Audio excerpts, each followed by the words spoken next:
ஆந்திர துணை முதல்வர் பவன் கல்யாண் கும்பகோணம் கும்பேஸ்வரர் ஆலயத்தில் உள்ள கும்பமுனி ஜீவ சமாதியில் சுவாமி தரிசனம் செய்து வருகிறார். இதுகுறித்த விவரங்களை செய்தியாளர் ராமலிங்கம் வழங்க கேட்கலாம். ராமலிங்கம், வணக்கம். விவரங்களை சொல்லுங்க. வணக்கம். ஆந்திர துணை முதல்வர் பவன் கல்யாண் இன்று தஞ்சையிலிருந்து சாலை மார்க்கமாக கும்பகோணம் அருகே உள்ள 6 படை வீடு 5ஆம் படை வீடான சுவாமிமலை கோயிலில் சுவாமி தரிசனம் செய்தார். பின்னர் அவர் கும்பகோணத்தில் உள்ள ஆதி கும்பேஸ்வரர், அதாவது கும்பகோணத்தில் சிவகங்கைக்கு மையமாக உள்ள ஆதி கும்பேஸ்வரர் கோயிலில் சுவாமி தரிசனம் செய்துட்டு பின்னர் அந்த கோயில் உள்ளேயே சைடில் ஆதி கும்பமுனி சமாதியில் இப்போ அவர் சுவாமி தரிசனம் செய்து கொண்டிருக்கிறார். அவருடன் அவரது மகன் மற்றும் ஒரு நண்பர்களுடன் அவர் இந்த சாமி தரிசனம் செஞ்சுட்டு இருக்காரு.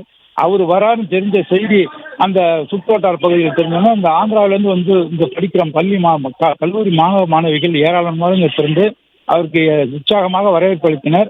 இப்போது அவர் இந்த கும்பமுனி சமாதியில் சுவாமி தரிசனம் செய்து கொண்டுள்ளார்.